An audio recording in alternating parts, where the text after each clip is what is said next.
It's Thursday, August 17th, 2023. My name is Ashton Ellett, here with another installment of the Documenting Congress Oral History Project, sponsored by the Richard B. Russell Library at the University of Georgia. I'm here today in Bethesda, Maryland, with Dr. Richard Baker. A Massachusetts native, Baker earned his bachelor's degree from the University of Massachusetts Amherst, master's degrees from Michigan State University and Columbia University, and his PhD in history from the University of Maryland College Park. He joined the newly created Senate Historical Office in 1975 as the first Senate historian, a position he would hold until his retirement in 2009 when he became the first historian emeritus of the United States Senate. He is the author of Conservation Politics, The Senate Career of Clinton P. Anderson, The Senate of the United States, A Bicentennial History, and The American Senate, An Insider's History, which he co-authored with the late, great Neil McNeil in 2013. He has served in leading roles with numerous professional organizations, including the American Historical Association, Society for History in the Federal Government, and the National Council on Public History. Last but certainly not least, he's been a great friend of the Russell Library for almost half a century now. So Dr. Baker, Dick, thank you so much for inviting me here to your beautiful home here in Bethesda. And looking forward to talking about your career working in and around Capitol Hill. Thank you, Ashton. I'm also honored to be invited to participate in this worthwhile project. So it's great. Let it roll. Thank you so much. So let's begin at the beginning. Tell me, you grew up in Massachusetts, right? Yes. So how did you get from Massachusetts to Capitol Hill? Well, living in Massachusetts as a young person, we visited a lot of the battlefields in Lexington and Concord and Paul Revere's home in Boston, and I came out of that thinking I want to do something related to history.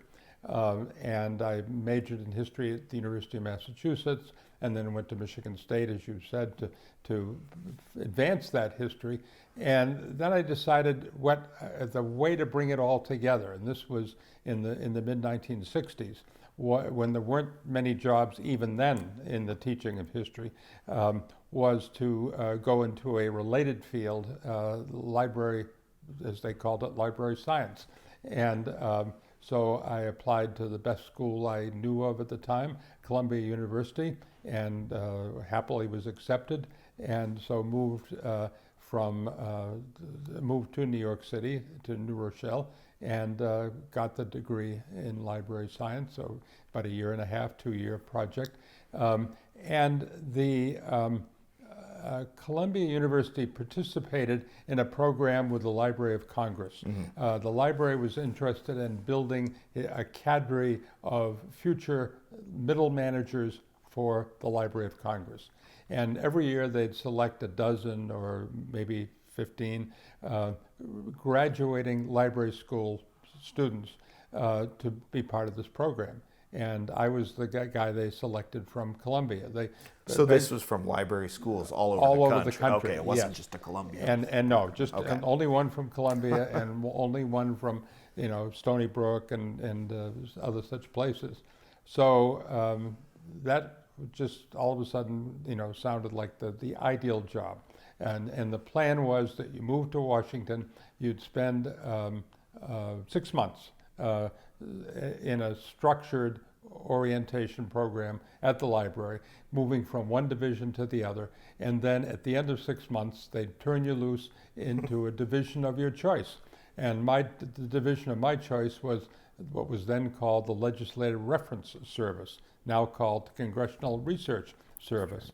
And so I worked there for a while, maybe a year, and one day a telephone call arrived from the majority leader of the United States Senate, Mike Mansfield, or his staff, and they were looking for somebody to help set up a curators program. Well, if you're a majority leader of the Senate, curators or historians, it doesn't make a whole lot of difference. They're in their line of work, and so they hired me as a temporary curator. They had a curator who was just starting, and he suffered some medical challenges, and so he had to leave. And so my job was to set up the curator's office. And I did that for about 9 months, and then they decided to hire a real curator, not somebody who was pretending to be a curator. And if I have my facts straight, you had some.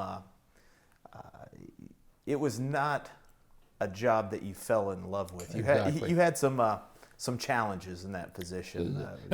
Definitely challenges, and part of it was educating the leadership of the Senate, particularly Mike Mansfield, about what it is that a curator could do and what it was that I could do. And those weren't necessarily the same. And so eventually I wrote him a letter and said, this is not the job for me. I am moving on to another job at a publication called National Journal, which was just being established. And they needed somebody who became the director of research for National Journal. I started off as the librarian for National Journal, but I became the research director. And so I went off and did that for 5 years, and then got a call from Capitol Hill that not only was the Senate Curator's Office up and running, but they also wanted to set up a Senate Historian's Office. And this was in late 1974.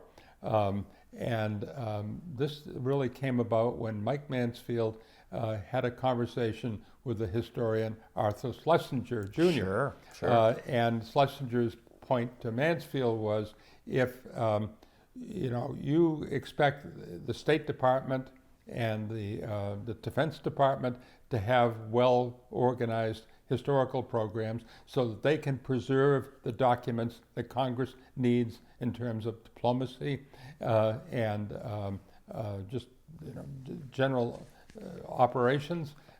Why doesn't the Senate have a historical office? And Mike Mansfield thought about it a little bit and thought yes. And this was also in late 1974, and when the American Revolution bicentennial had been celebrated, and now there were plans to set up a program for the bicentennial of the Congress. Right. And what's Congress doing about those kinds of plans? Well, really nothing. So anyway, one thing led to another, and they advertised the job, and I was lucky enough to get it. Nobody that I ran into on Capitol Hill had any idea what a Senate historian would do. It sounds great, I mean, the Senate does have a librarian, and they have, other administrative back of the shop kinds of people. And somebody, I think it was Mike Mansfield, said to me, you're the historian, you know what to do, go ahead and do it. Which was, in a way, not getting a lot of micromanaging for sure, but also a lot of responsibility to make sure that it was done right. Yeah, that's a double-edged sword. Exactly. So in September 1975, I started work there and tried to figure out what to do. And I spoke very soon with people from the Library of Congress, where I'd been working, and they were sympathetic to it, but they didn't have any specific ideas of how you set up a historical office. I went to the National Archives, and soon after I was appointed to this job, the New York Times conducted an interview with me, and some of the way that they wrote up the interview made it sound as if I were critical of the National Archives, and I may have been, but I didn't know I was being critical because I pretty green at that point. Sure. And so I received a phone call from the management of the archives, and they invited me to come down and have an interview to find out what really was going on at the archives. And so I ended up meeting with all the top managers of the archives, at least 5 or 6 of them. And I think their mission was to straighten me out a little bit. So that was the beginning of a long, fruitful relationship with the National Archives. But then I realized that I needed more than my name or my my experience, which were nil at that point for sure. And so I put together an advisory committee of including people like Harold Hyman from the University of Texas and Gilbert Fite from the University of Georgia, and other notables who indeed, and we met on I think twice a year, and they're always available by telephone. And that was probably the smartest thing I did, because then they bought into some of the ideas that were being floated for what a historical office should do. So that's how we get up and running.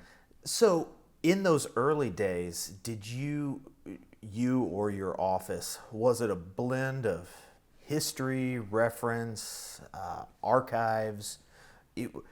What were the sort of delineations in your tasks as you developed them with the advisory committee and archives? I like the way you asked that question, because there was no clear mandate other than to help senators with their papers. And there was a man named Gene Jenkins who was sort of an in-house expert by virtue of having to manage the papers of several senators that he'd worked for. He sort of made a career of doing that kind of thing.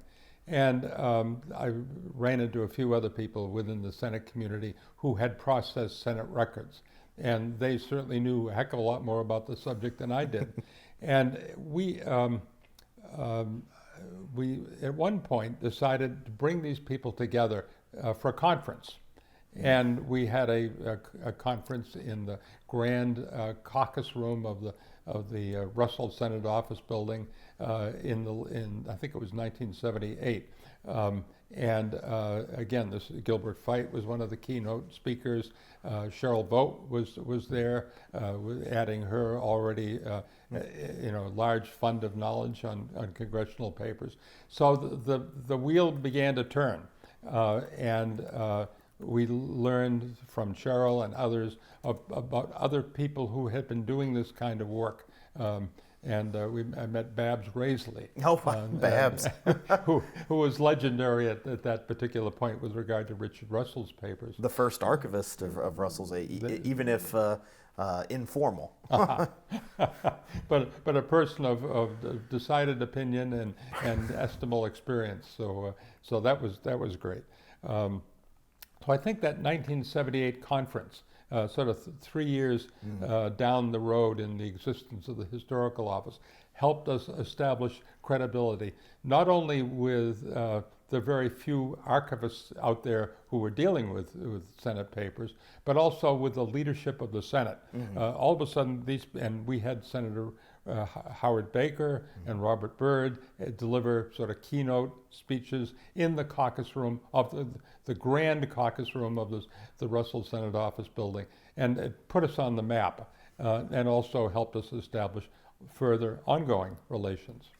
By that time, 1978, two major developments. First, you have an associate historian, Don Ritchie, and also the Presidential Records Act had come out of there's a very lengthy commission, is like the commission on the papers of public officials or government officials, something like that. What did it mean? I guess second thing first, that commission. What was your office's involvement with it? And tell me about bringing Don on and creating the oral history program out of that. Well, one of the smartest things I did was to hire Don in 1976. And he'd been teaching part-time at the University of Maryland and about 5 other educational institutions in the area. A man of great resilience and intelligence and a vast intellectual library of books that he's had read about the senators and the operations of Congress. So he was an enormous resource.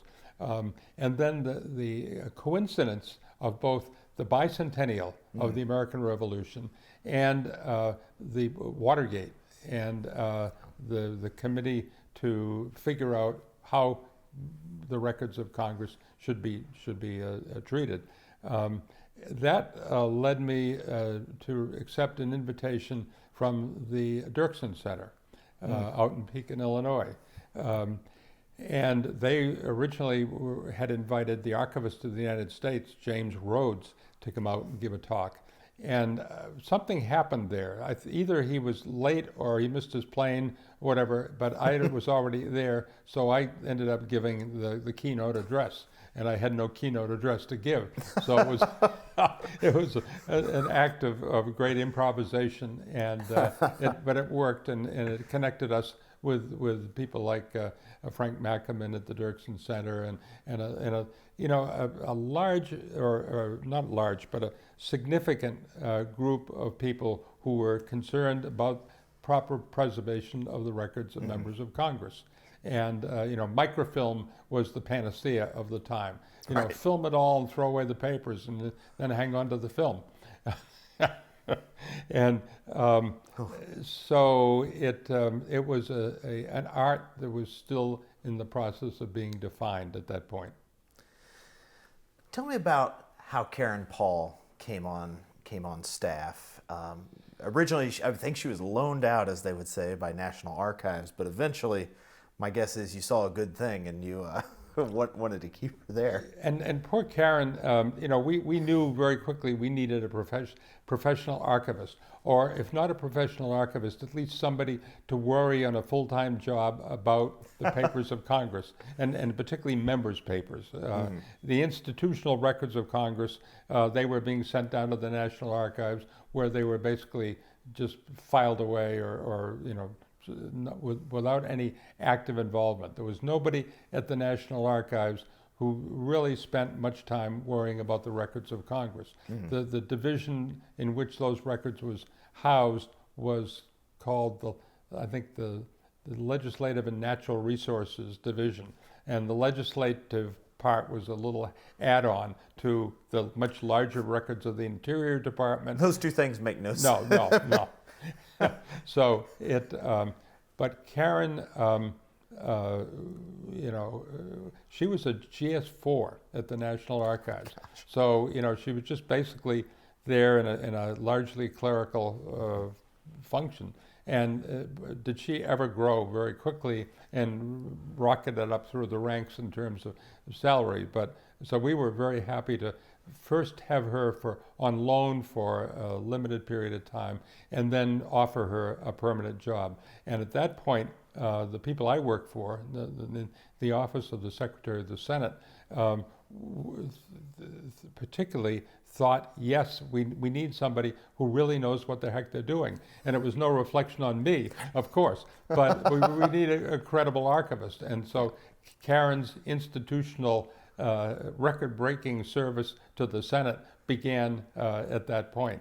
And like the hiring of Don Ritchie, it was one of the best decisions we made in the historical office.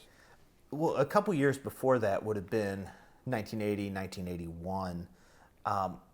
And if memory serves, the 1980 elections were it was a tremendous turnover in the U.S. Senate. There were at least 6 Republicans elected in the South. Right. And I think maybe a dozen or more new senators elected in that election cycle. So that presented a challenge for you and your office with all those retirements, but also a challenge or potentially a challenge because the office had been created by Mike Mansfield, right, and the Democratic majority. You now had to deal with a Republican majority. Were there concerns that, or was it just one of those things like, well, we're going to sit tight and we'll see? There were plenty of concerns. It was hard to get a good night's sleep thinking about how some of those concerns might, develop. One of the happiest moments in my later career as Senate historian was going out to the University of Tennessee at the request of former Senate Republican leader Howard Baker to give a talk to a seminar, summer seminar about Congress and the records of Congress, and he was there at the seminar, and so I was able to basically thank him for what he did in 1980. And what he did in 1980 was adopt the attitude that if staff, non-political staff, are there doing the job, we shouldn't get rid of them. They ought to be left alone to do their work. And that certainly applied to the librarian of the Senate, the curator of the Senate, historian of the Senate. And so I began to have good night's sleeps after that. He was a great friend to the work of the historical office. And so it was a great honor for me to go to the University of Tennessee and into a large group and say, the continuity, the strength of the historical office of the Senate owes so much to Howard Baker, and I was very grateful for that, for sure. So Leader Baker was an institutionalist. He was, unlike, say, Leader Newt Gingrich over on the House side, who didn't only had his interests were very short term and transient. Well, it makes sense that Howard Baker was an institutionalist, considering who his father-in-law was. Right, yeah, exactly. Everett Dirksen.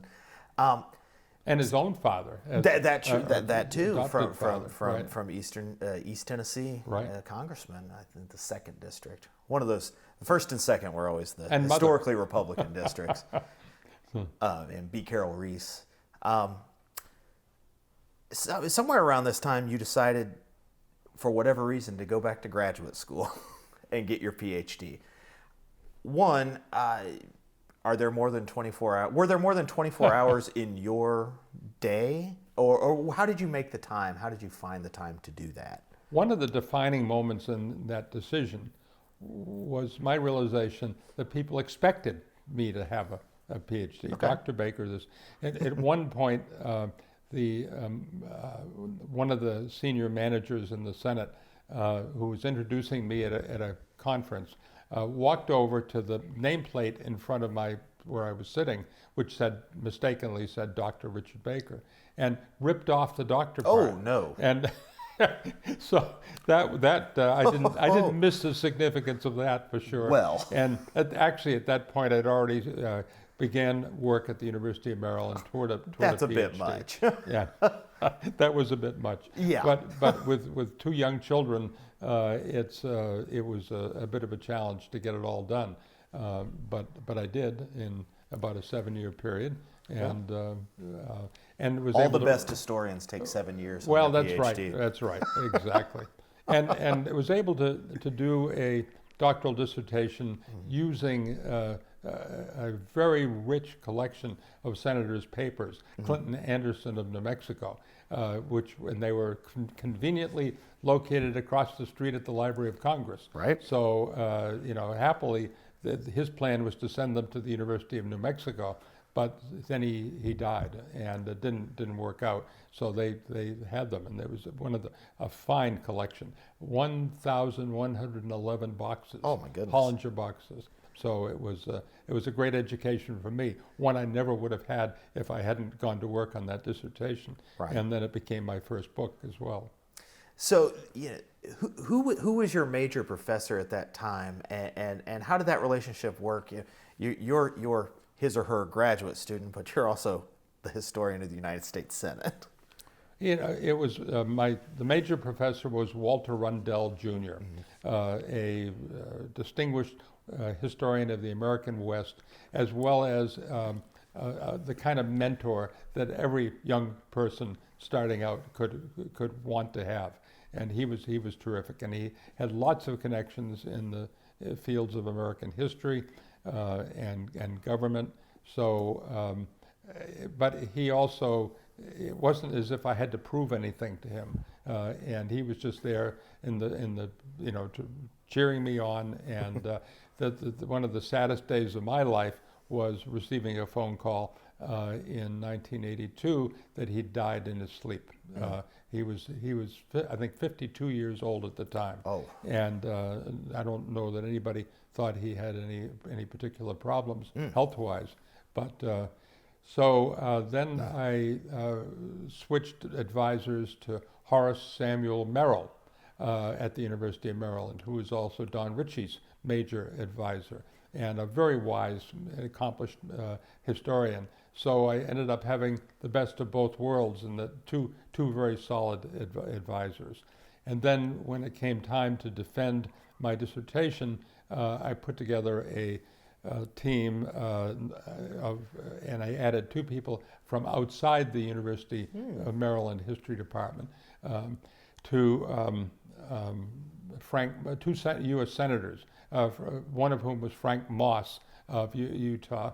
And at one point during the defense, one of the academics said, it doesn't make sense what you said in terms of what went on in the Senate with respect to Clinton Anderson's decisions. And all of a sudden, Frank Moss piped up and said, "Oh yeah, that happens all the time." And so it was very good to have somebody around that table who was an actual U.S. senator who knew exactly how the place worked. So that was great fun.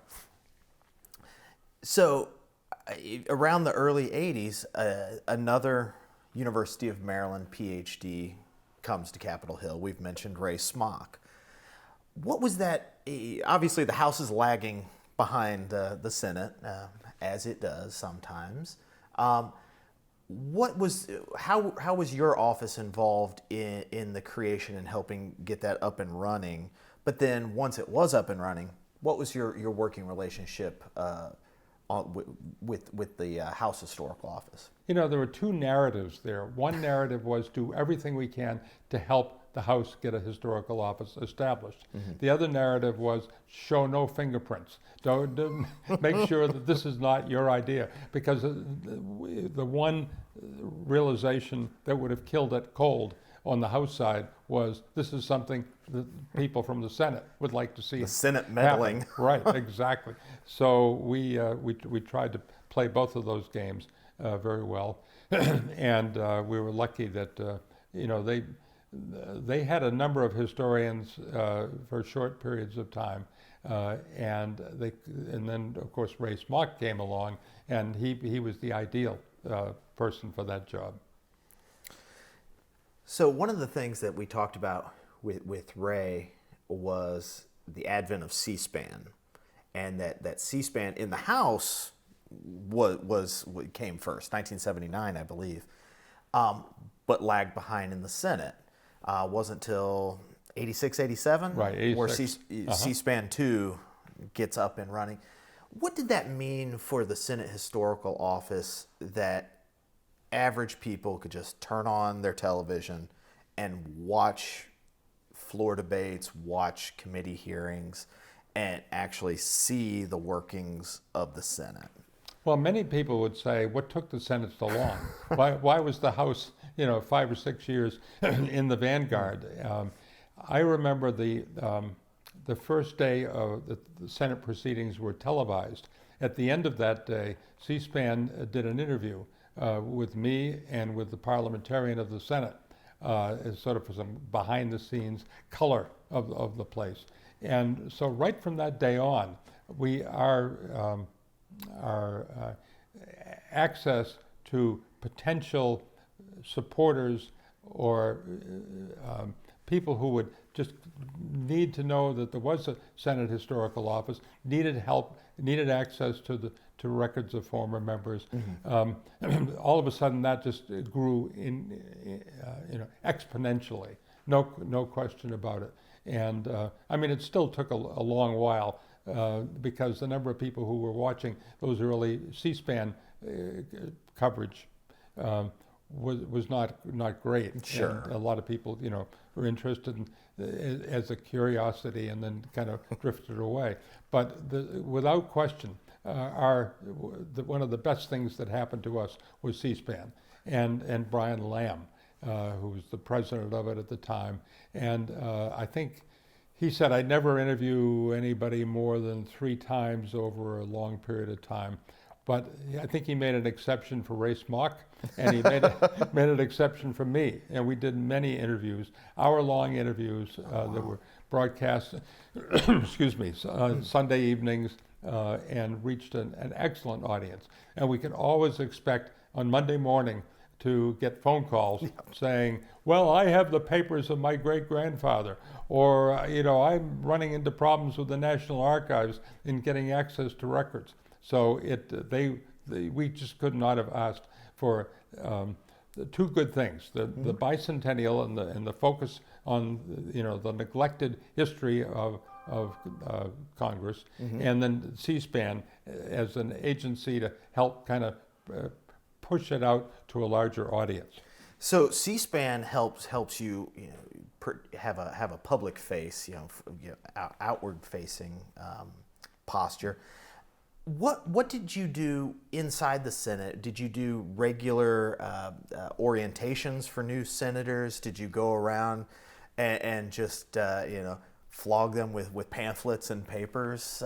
What was that process like of just educating and informing the senators themselves and their staffs? And you mentioned the election of 1980 and a huge turnover. Nobody really, at the time at least, said they had seen it coming. Maybe the Republicans had seen it, but the Democrats that had been in control of the Senate since the 1950s hadn't seen it at all. They were dumbstruck that this could have happened. So all of a sudden, there's new leadership for the Senate. And then a number of proposals for institutional change. We were careful about using the word reform because it's a pejorative term. But the time for change, bringing the Senate out of the 1930s and 40s and into the late 1970s and early 80s. And so that meant two committees, one chaired by John Culver. Iowa? Exactly, to focus on the operations internally of the Senate. How can the Senate be made better, or at least different? And the other one was Adlai Stevenson, who was the chair of a committee on Senate committees. Some of these committees have been around since George Washington. We need to think about redoing them a little bit. So it was that late 1970s period, just as the Senate Historical Office was coming up and running, and as Karen Paul was getting ready to come to work for us. It was just such a formative period, and everyone was open to change and innovation. And it was, if they'd created the historical office 5 years earlier or 5 years later, it would have not had the power, the transformative power that this situation had. Just perfect timing. It was. And two quality Midwestern senators in Culver and Stevenson, apparently. Exactly. So SAA, the Society of American Archivists, around this time, the early mid-'80s, developed what was then called the Congressional Papers Roundtable, which is now the Congressional Papers Section, which I believe is the largest of the sections of SAA, if it's not the largest, close to the largest. Did you have any involvement or participation, or was that something that you left to Karen and her folks? Karen is the magic word, the right answer. And it was one reason why we were desperate to hire somebody with her talent and her attitude to kind of take on that responsibility. So again, it's amazing, and you alluded to this, of just how many things, how many developments just happened one right after another. The mid-1980s, the National Archives is finally freed from the yoke of the General Services Administration. Right.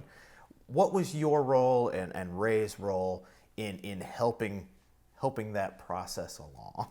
Well, I guess I should say, we were very, watching from the sidelines, but we weren't. We went in and met with the Archivist of the United States at the time, James Rhodes, and said, Bert, that's what he was called, if you can arrange independence for the National Archives, we will certainly arrange from Capitol Hill independence for the Legislative Archives Division, which at that point was just kind of an afterthought and poorly funded and not well staffed.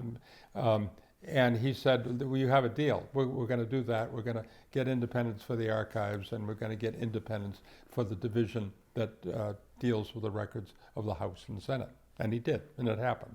So it was great fortuitous timing. Who did he have to convince to make that happen? There were, there were, a lot of people, I guess, but maybe more so within the archives. There was a lot of, hidebound kind of thinking within the archives. Small C conservatives. Yeah, exactly.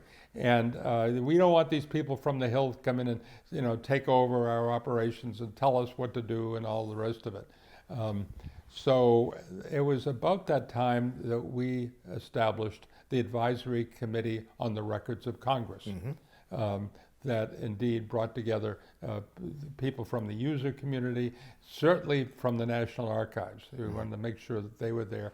The Library of Congress, through its manuscripts division primarily, and so the whole theme of this period from the late 1970s on into the mid-1980s was communication with the so-called stakeholders.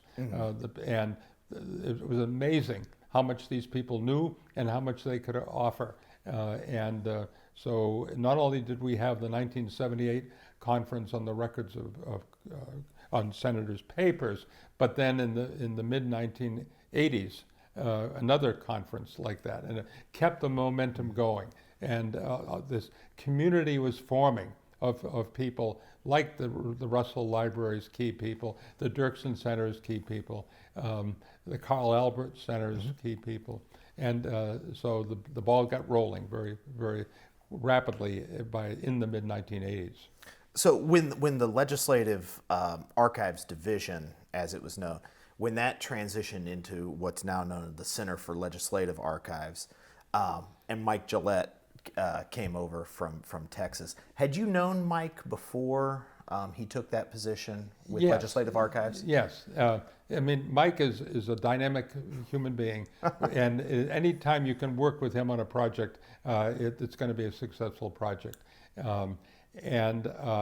So Ray and I, again, went to the Archivist of the United States at the time and said, if you can get Mike Gillette to come in and take over this job, because they had offered the job, or they'd interviewed other individuals for that job, and it just didn't work out one way or the other.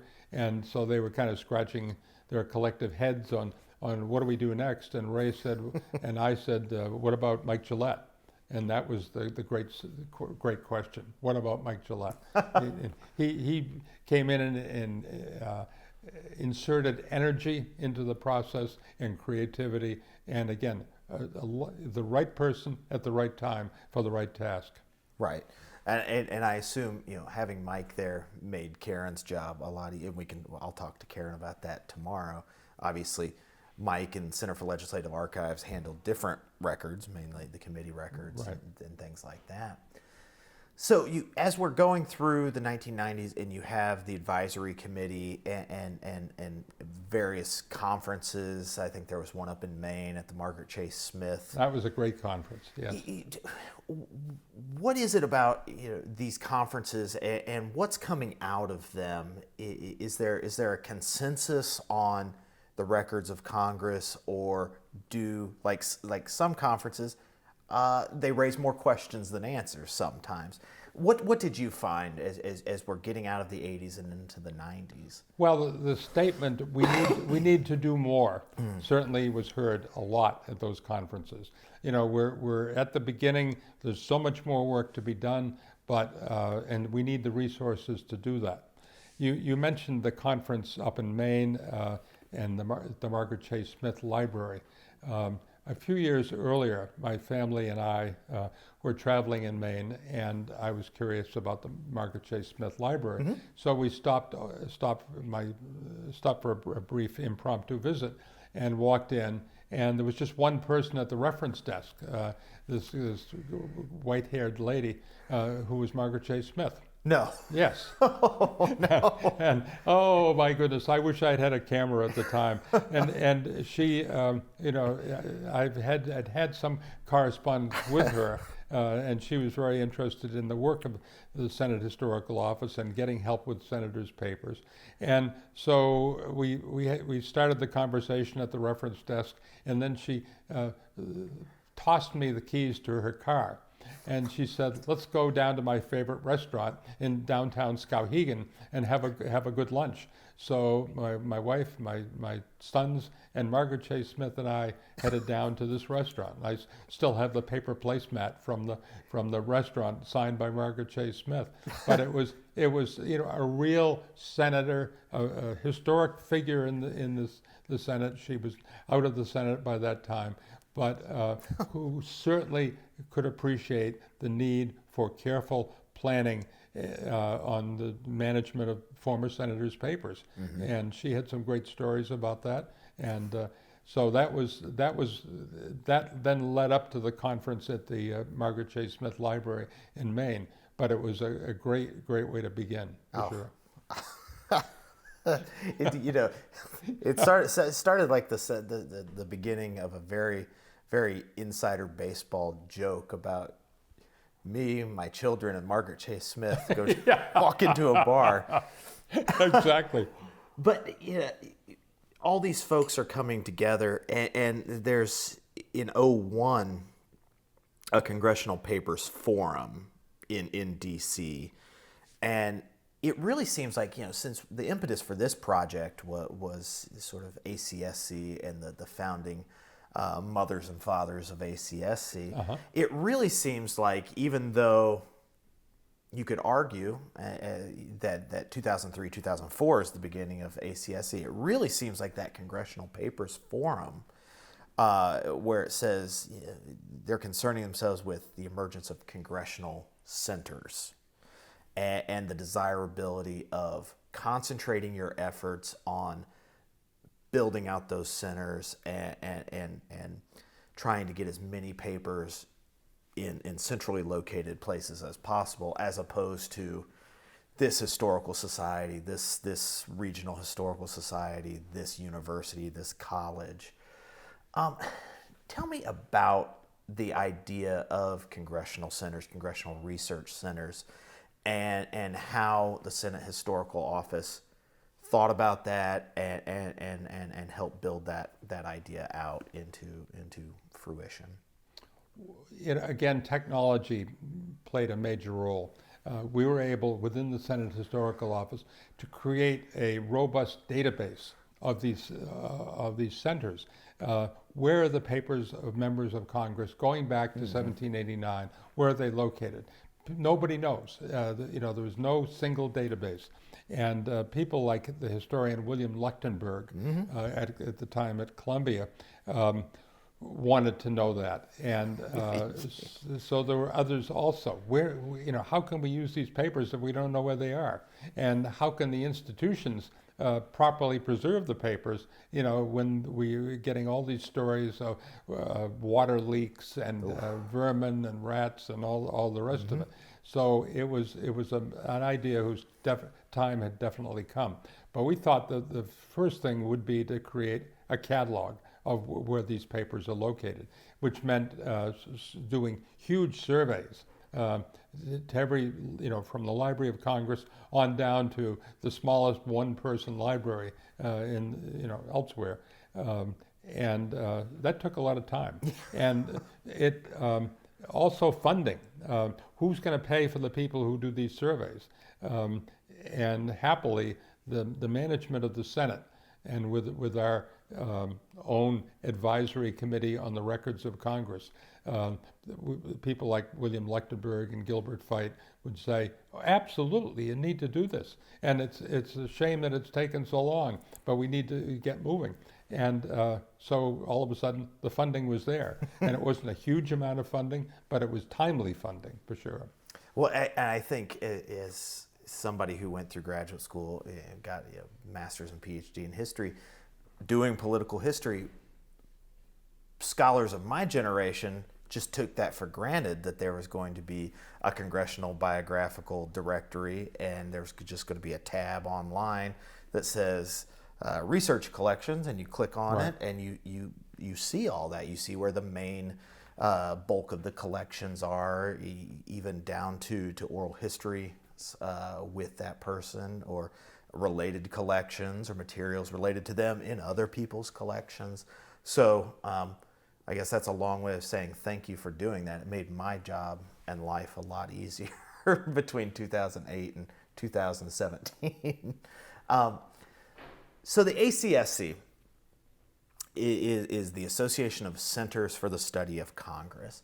Why do you think there was such an urge to have, or a desire to have, a new organization of centers, of an organizational confederation, consortium, what have you, rather than doing the same work out of, say, Congressional Papers Roundtable or SAA? Why a new organization? You need all the help you can get, I guess is one way to look at it. If you, and this happened a lot, every time a member of Congress would retire, House or Senate, their papers would usually go with them. Mm-hmm. And that would be the advice they'd be receiving from within Congress. You need to do it, and ideally about 2 years before you retire, you should start planning for this, not just throw it in the back of a truck and head off.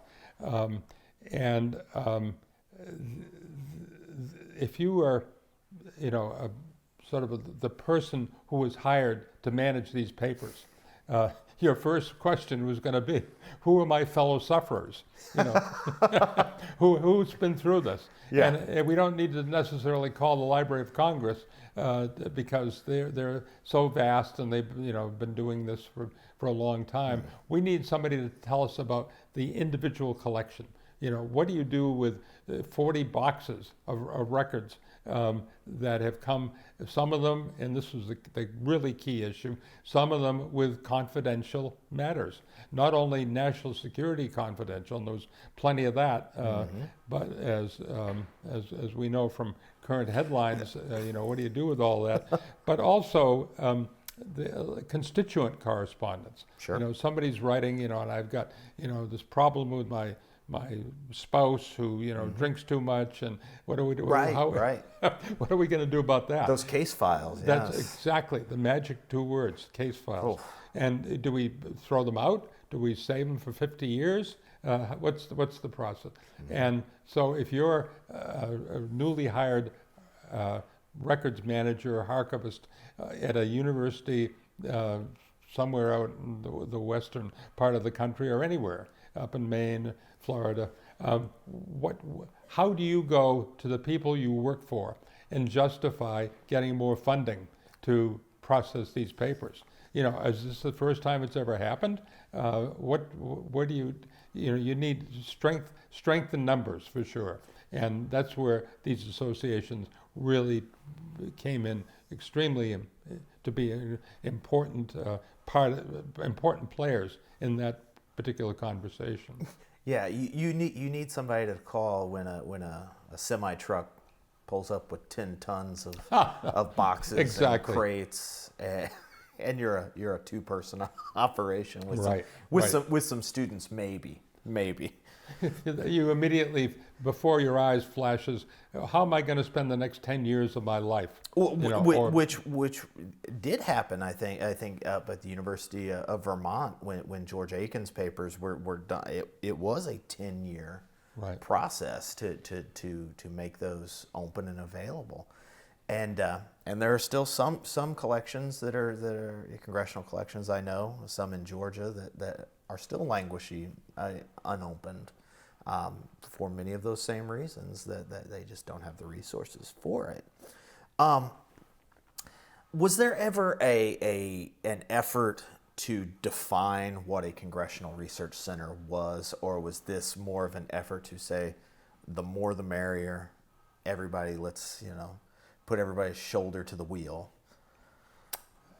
There certainly was an effort, but usually it was an effort by putting that manifested itself in the creation of a catalog of other such places, so that people could call and say, what are they doing at the Dirksen Center or the Richard Russell Library? Because we're talking about a highly decentralized process, it was being, exercised in various places in different ways all over the country. And how do we bring this together? If that isn't the story of America, I don't know what. Exactly. It's a federal system. And it gets done sooner or later, but it's not always a pretty process. No, that's very true. Tell me about House Concurrent Resolution 307 and what that meant for your office and our efforts to document Congress. Well, Karen Paul deserves all the credit for that, but it is part of the process of legitimatizing the management of congressional records. That the records should not be thrown away, they should not be opened indiscriminately, they should be treated very carefully, and this requires professional talent to do it. Karen will give you a greader detail on that concurrent resolution, but it was, I remember the day that it passed. Karen, who's a pretty demure, person, came in and did 2 backflips in my office, at least figuratively. I was going to say, that's pretty impressive. Very, very, very key day. Yeah. So, do you think that, and this is obviously there's no right or wrong answer, but do you think we'll ever reach a day where the papers of Congress ever reach parity with how the public and the research community see and appreciate presidential records?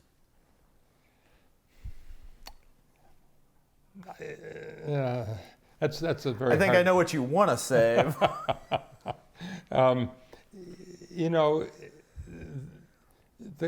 I would examine the assumption about the appreciation of presidential records, and maybe they're not as appreciated as much as we think they should be, or they ought to be. And just as the records of Congress need better care and better publicity, the records of presidents, particularly now that we're dealing with electronic records and right, the Obama library. Just going to say the Obama library. That all of a sudden it's a new conversation, right? And good luck. Yeah, the new archivist of the United States, she's been very, very active on social media, and she visited the Obama library's efforts to digitize just the hundreds of thousands of linear feet of items, and will there be a Trump library? That an open question. So you're right. We're much like the political situation in the United States. We're also in a position of flux, right, in how libraries and effort, these centers to document the work of Congress and others. One of your primary job responsibilities, and Don's and anybody in the Senate Historical Office, is dispelling rumors and misconceptions about the Senate and of Congress. And I was wondering, what were some of those rumors that just you constantly had to field and say no, that's not the case, or misconceptions about how people understood or had these little factoids that were just not true but had sticking power with the public? That's a very complex question. And like complex questions, it's not answered simply, for sure. C-SPAN had an enormous curative impact on addressing that question. Now you can see what is going on the floor of the House and then later the Senate. You can see what's going on in committee hearings. It still works against conspiracy ideas that they're stealing your money or that everybody is in the hands of a few lobbyists, few powerful lobbyists. That's always going to be there, and it's the cliche about sunlight being the best disinfectant is applies here for sure. And I think it's more that there are staff available in the House and Senate Historical Offices, at the National Archives, Records Center, elsewhere in the Russell Library, around the country, who know, who have a good firsthand knowledge of what's in these records, how the records were created, and what the value is in spending your good time on this earth poring over those records. And all of that kind of dispels some of the myths and misinformation, but there's always going to be myth and misinformation about any organization that determines your tax rates. Well, tell me, do movies like National Treasure or books by like Dan Brown, who wrote a book where the Capitol was very central, do those books help in that they raise interest and curiosity, or does it make your job harder by saying no, the Freemasons or the Illuminati didn't build the Capitol and then the Washington Monument or something like that? It certainly increased the visitation rate of people who wanted to come and see for themselves what the heck was going on. But there's sort of two groups of people. One group is fascinated by the process of representative government. These are the people that I witnessed time after time who would come into the Senate chamber gallery, even if the Senate wasn't in session, and just say, I just want to see, where they're spending my money, or I want to see where, the nation's interests are expressed, sometimes at length. And then there's the other group of people who couldn't care less. These are the January, the ultimate extreme, the January 6th rioters who just came in and desecrated this temple of representative democracy. There are no words to attack adequately and appropriately the people who did that. And but ultimately, it's good to know that sentiment is out there, and I think the heartbreaking thing about January 6th was that it kind of worked against everything that we were doing in not only the Senate, but also the House and the archives and the Library of Congress to help people understand a little better the process of Congress. And ultimately that prevails. But for a brief moment, it was thrown in the trash can. Yeah, I was just about to ask what it was like for somebody who had spent 4 decades or so working on Capitol Hill, to turn on the TV or open your laptop and watch the proceedings, something that you had probably witnessed, quick math, at least 6 or 7 or more of these joint sessions where you count, you certify, and you move on. What was it like in your thought process as you watched the situation devolve and then witnessing the aftermath? Absolute heartbreak. This couldn't happen. We know about the British attacking the Capitol in 1814. But my goodness, now we're seeing something that's even worse. It's not some foreign invaders. It's our own citizens who are attacking, and it was just absolutely heartbreaking. I thought back to some of the more noble moments, particularly during the bicentennial, when we arranged for significant historians to come in and talk about the culture of Congress. And one of them was David McCullough. And he gave a speech to the joint session of Congress in the House chamber. And, it just you could have heard a pin drop, to use the cliche. And I talked afterwards to members of Congress who were not there. They didn't know that this noontime session, I think it was midday, was taking place, and they were really upset that they missed David McCullough, who at that point wasn't quite the household word that he became shortly thereafter. But he just a wonderful speech, and near the end of his life, he published a book of his favorite essays that he had written, and that was one of the key essays about the nature of the Congress, as David McCullough reflected on it. Yeah, I think anybody who follows politics, and I can remember watching, I think I was on this laptop, I was, because we were working from home, and my daughter was in kindergarten at the time, so she's in her class, her virtual class over here, and I can remember the moment I knew something was really amiss, because I just assumed people would, get behind the barricades and shout and holler, but when on C-SPAN, Senator Lankford was addressing the joint session, and Mike Pence, Vice President Pence, was presiding, and then off screen, Chuck Grassley, the president pro tem, replaced the vice president on the microphone. I said, "Oh," and the vice president had been removed, and that's when you knew it was a serious event. That's a very appropriate word, removed. Yeah. Removed. Yeah. So we'll take a step back, and you wrote a book along with Neil McNeil, an insider's history of the American Senate, which is the title of the book.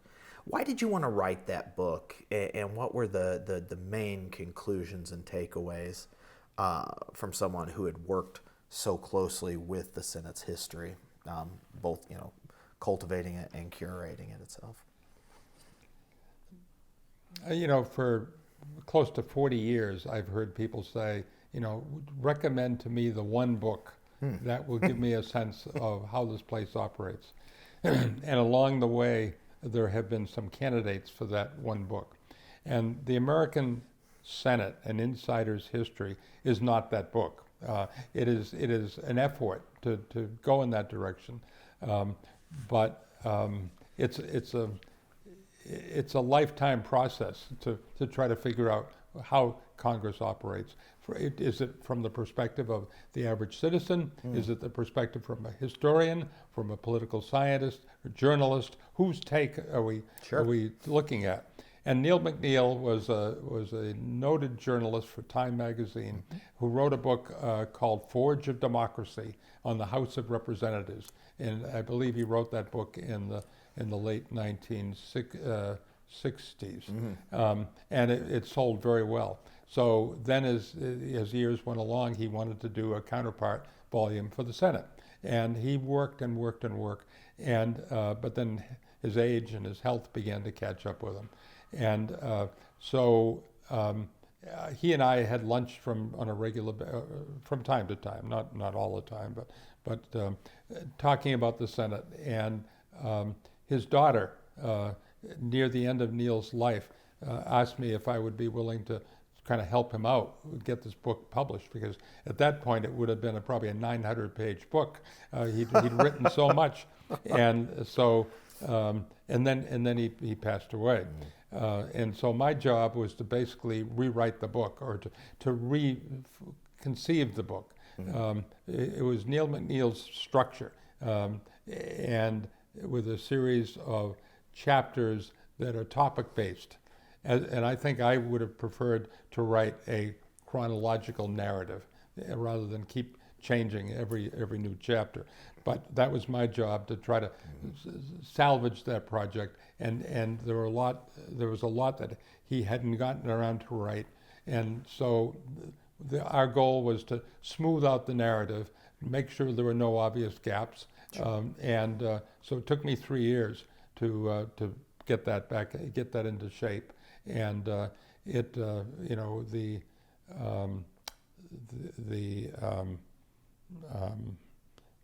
it won an award from the LBJ Library. The LBJ Foundation gave it its annual award for the best book on Congress, and that was very, very gratifying because they had a distinguished committee chaired by former Senate Majority Leader Tom Daschle. So they knew what they were looking for and what they were talking. So we were very flattered by that. Are there any projects, like any good historian, you may retire from one job, but you never retire from your job as a historian. Are there any projects that you have been working on, or projects that you would still like to get finished? No, it's pretty much, I'm lucky to have lived as long as I have lived, and I like to read a lot, and we'll see what's next. Well, you certainly earned it with all the hard work that you put in on Capitol Hill and elsewhere. So, just to wrap up, I want to remind anybody who's listening to this or watching this that Dick contributed a 5-part oral history produced by the U.S. Senate Oral History Program. Transcripts of those are available on the Senate Historical Office's website, www.senate.gov/history. And thank you, Dick, for all you've done over the years to document Congress and all the good work and friendship that you've shown to selfishly the Russell Library and the University of Georgia. And thank you again for agreeing to do this interview today. Thank you, Ashton, and for your time and excellent questions. It brought back a lot of memories. I appreciate that. Thank you again.